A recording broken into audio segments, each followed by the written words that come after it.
अब हम स्टडी करेंगे नॉन मेटल्स की केमिकल प्रॉपर्टीज को। हमने फिजिकल प्रॉपर्टीज नॉन मेटल की कर ली, अब नॉन मेटल की केमिकल प्रॉपर्टी करते हैं। सबसे पहली reaction of non metal with oxygen. Non metal की केमिकल प्रॉपर्टीज का अगर आपसे रीजन पूछें कि क्या रीजन है केमिकल प्रॉपर्टीज का, तो वो हमने डिस्कस किया था कि ये जो है इलेक्ट्रोनेगेटिव होते हैं नेचर में, इलेक्ट्रॉन्स को गेन करते हैं और नेगेटिव आयंस बना लेते हैं। तो यही रीजन है केमिकल प्रॉपर्टीज का। हमेशा केमिकल प्रॉपर्टी इलेक्ट्रॉन्स की वजह से होती है जो रिएक्ट करते हैं दूसरों के साथ। तो पहली है reaction of non metal with oxygen. Oxygen के साथ नॉन मेटल कैसे रिएक्ट करते हैं? Non metal react with oxygen, non metal react with oxygen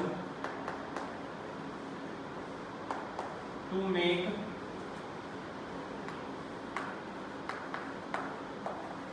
acidic oxide और न्यूट्रल ऑक्साइड। अब ये चीज समझने वाली है। देखो, मेटल जब ऑक्सीजन से रिएक्ट करते थे तो जो ऑक्साइड बनते थे वो बेसिक होते थे नेचर में। नॉन मेटल जब ऑक्सीजन से रिएक्ट करते हैं तो दोनों टाइप के ऑक्साइड बनते हैं, एसिडिक भी बनते हैं और न्यूट्रल भी बनते हैं। एसिडिक जो होंगे वो आपको पता है उसका मीनिंग क्या, वो किसको किस में चेंज कर देंगे? ब्लू लिटमस को चेंज कर देंगे रेड लिटमस में। तो दोनों टाइप के ऑक्साइड बनेंगे। तो देख लेते हैं और फर्दर पहले इसके बारे में जान लेते हैं कि the acidic oxide of non metals dissolve in water, the acidic oxides of non metals dissolve in water to make acid। ये ध्यान रखना आपको। अगर एसिडिक ऑक्साइड जो बन रहे हैं उसको आप वाटर में डिसॉल्व कर दो तो वो आपको क्या दे देगा? एसिड दे देगा। और अगर वो एसिड दे ही रहा है तो आप ये भी लिख सकते हो, they turn blue litmus to red. Blue litmus को किस में टर्न कर सकते हो? रेड में कर सकते हो। ठीक है, तो एक एग्जांपल कर लेते हैं हम। देखिए,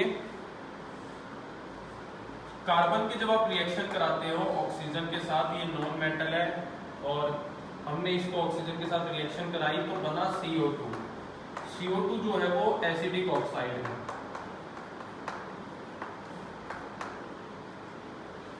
अब फिर हमने क्या लिखा सेकंड लाइन की, एसिडिक ऑक्साइड नॉन मेटल का अगर किसमें डिसॉल्व हो जाए वाटर में तो क्या बनाएगा? एसिड। वो भी करके देख लेते हैं। तो ये जो एसिडिक ऑक्साइड आया CO2, वाटर के साथ इसकी रिएक्शन करा देते हैं तो वाटर के साथ रिएक्शन कराने पर ये क्या बना लेगा? Carbonic acid. ये बन गया एसिड, कार्बोनिक एसिड है ये। जो आप कोल्ड ड्रिंक्स पीते हो उसमें ये एसिड पाया जाता है, कार्बोनिक एसिड इसे हम बोलते हैं। ये थे क्या हमारे पास, एक तो डेफिनेशन की वजह से रिएक्शन लिखी कि वो एसिडिक ऑक्साइड बनाते हैं, दूसरी एसिडिक ऑक्साइड अगर वाटर में डिसॉल्व हो तो क्या होता है। अब बात रही न्यूट्रल ऑक्साइड की, तो इसका भी एग्जांपल हम करते हैं। सेम यही एग्जांपल, अगर कार्बन को ऑक्सीजन में मिलाएं, लेकिन एक चीज आपको ध्यान रखनी है, न्यूट्रल ऐसे तो वो सेम ही हो जाएगा, यहाँ पे भी आप CO2 बना दोगे, लेकिन ऐसा नहीं है।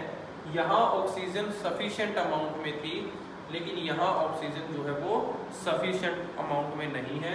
तो जब आप ऑक्सीजन में कार्बन को बर्न करो और ऑक्सीजन क्या हो?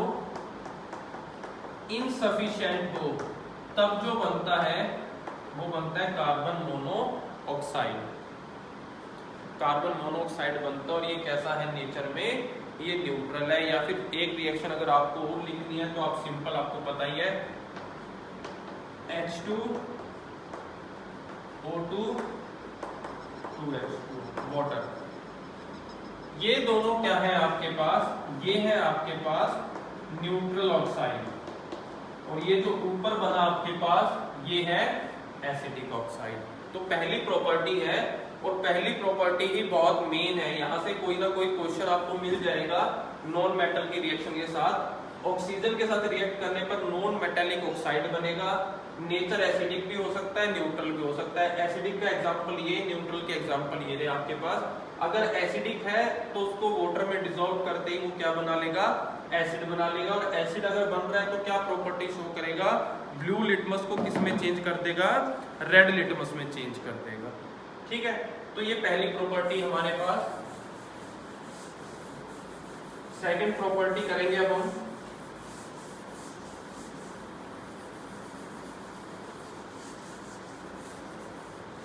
सेकंड प्रॉपर्टी देखिए, सेकंड प्रॉपर्टी है reaction of non metal with water. Reaction of non metal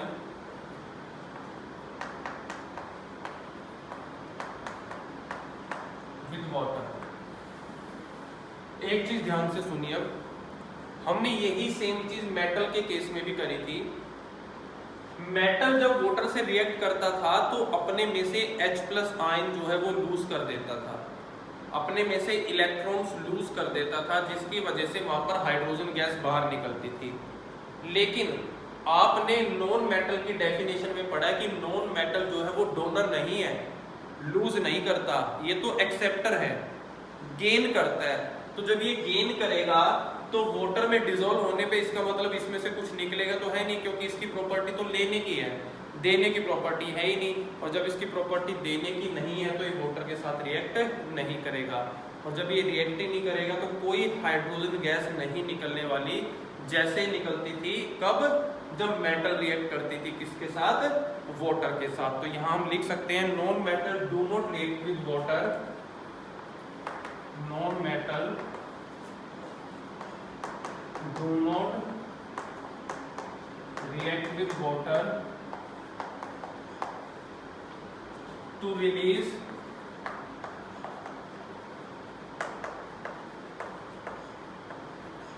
hydrogen gas.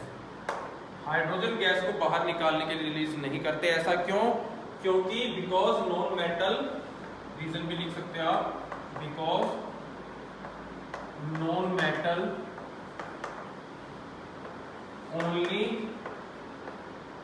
gains electrons, वो सिर्फ इलेक्ट्रॉन्स को क्या करते हैं, गेन करते हैं, इसीलिए they cannot be reduced, वो रिड्यूस नहीं होते, so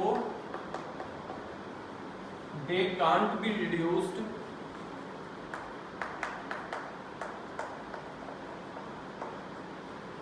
in water to make hydrogen. Hydrogen बनाने के लिए वो वाटर में रिड्यूस नहीं होते। ये रीजन है हमारा वाटर के साथ रिएक्शन का। तीसरी रिएक्शन आ जाती है reaction of non metal with dilute acid. अब सुनिए ध्यान से, सबसे पहले डाइल्यूट एसिड क्या होता है, ये आपने फर्स्ट चैप्टर में किया था। वो एसिड जिसमें एसिड का अमाउंट तो बहुत कम हो और पानी का अमाउंट बहुत ज्यादा हो, उसको बोलते हैं डाइल्यूट एसिड। यानी कि इसमें मैक्सिमम अमाउंट किसका है, पानी का, वाटर का। और ये आपने देख ही लिया कि वाटर के साथ तो नॉन मेटल की रिएक्शन नहीं होती, तो इसका मीनिंग है फिर वो डाइल्यूट एसिड के साथ भी रिएक्शन नहीं करेगा। और रीजन क्या होगा, सेम, कि नॉन मेटल जो है वो इलेक्ट्रॉन लूज नहीं करता, सिर्फ गेन करता है, इसलिए वो हाइड्रोजन गैस रिलीज नहीं करेगा। तो सेम चीज हम यहां लिखेंगे, non metal do not react with dilute acid because it contains large amount of water as large amount of water, and we know non-metals are electron acceptors, so they don't lose electron to release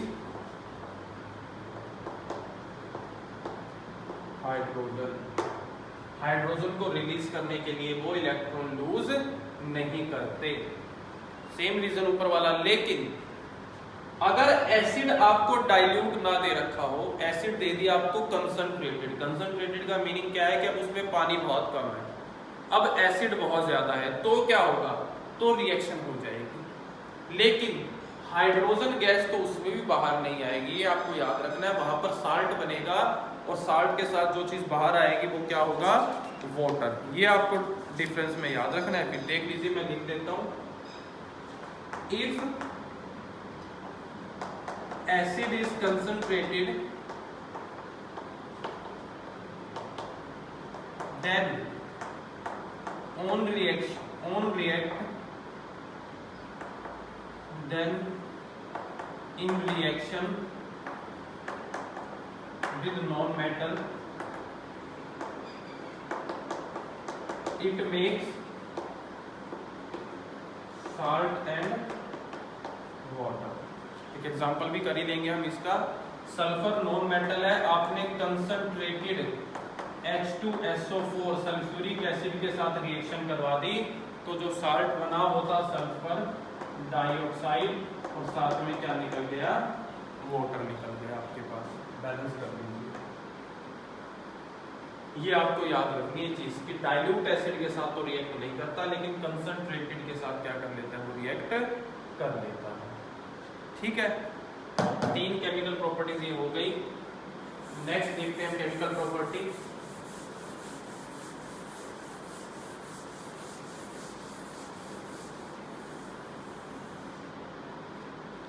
next chemical property है हमारे पास reaction of non metal with salt solution.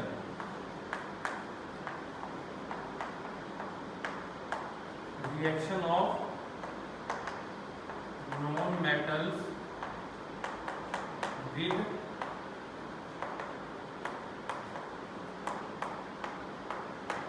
salt solutions, दूसरे salts के साथ। तो यहाँ पे भी वही फिनोमिना लगेगा, जो ज्यादा रिएक्टिव नॉन मेटल होगी वो लेस रिएक्टिव नॉन मेटल को क्या कर देगी, डिस्प्लेस कर देगी। जैसे आपने मेटल्स के केस में पढ़ा, तो मैं लिख देता हूं, a more reactive non-metals can displace a less reactive non-metal from its salt, उसके साल्ट में से। तो वही डिस्प्लेसमेंट रिएक्शन होगी जैसे पहले थी। एक एग्जांपल हम कर लेते हैं। आपने एक साल्ट ले लिया 2NaBr, रिएक्शन करा दी क्लोरीन के साथ। ये नॉन मेटल है, ये नॉन मेटल है, लेकिन क्लोरीन ये एक्वा सॉल्यूशन में है आपको, ये गैसियस है। क्लोरीन ज्यादा रिएक्टिव है किसके कंपैरिजन में, ब्रोमीन के कंपैरिजन में, तो इसलिए रिएक्शन क्या हो जाएगी 2Na। तो जो Br था उसकी जगह कौन आ जाएगा, क्लोरीन आ जाएगा, और क्या बाहर चला जाएगा, ब्रोमीन जो है वो हो जाएगी बाहर चली जाएगी, दोनों एक्वा सॉल्यूशन में। क्योंकि ब्रोमीन जो है आपको पता है किस फॉर्म में पाई जाती है, लिक्विड फॉर्म में पाई जाती है। तो ये था हमारे पास प्रॉपर्टी किसकी, नॉन मेटल्स की। एक प्रॉपर्टी और है नॉन मेटल की, वो भी हम कर लेते हैं, लास्ट है ये। Reaction of non metals with chlorine.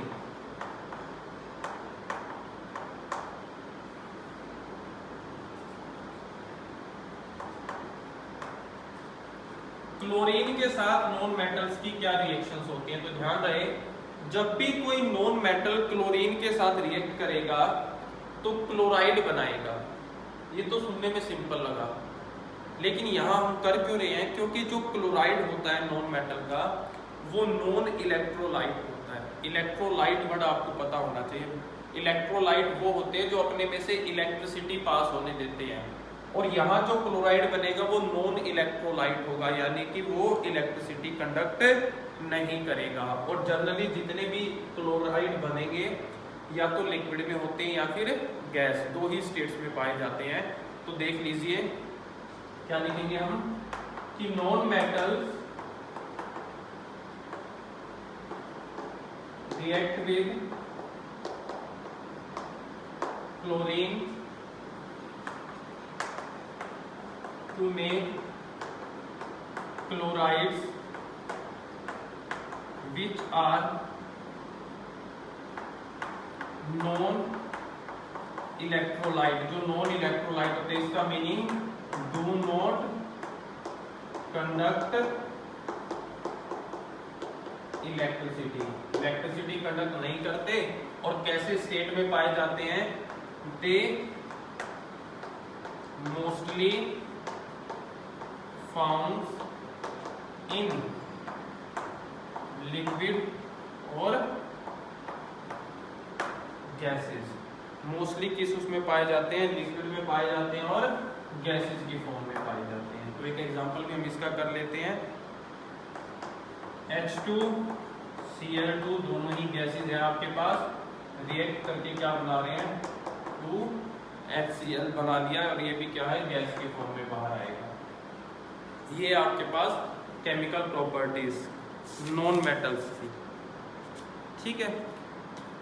Physical properties कर ली हमने, डेफिनेशन कर ली, केमिकल प्रॉपर्टीज नॉन मेटल की कर ली। आपको बार बार प्रैक्टिस करनी है, इनको चीजों को याद रखना है। अगर आपको जनरल चीजें याद है, जैसे कि कौन किसके साथ रिएक्ट करके क्या बनाने वाला है, तो एग्जांपल कोई भी हो आप इजीली कर सकते हो अगर आपको रिएक्टेंट गिवंस है तो, ठीक है। नेक्स्ट वीडियो में हम क्या करेंगे? हम नॉन मेटल्स की यूजेस पढ़ेंगे सारे।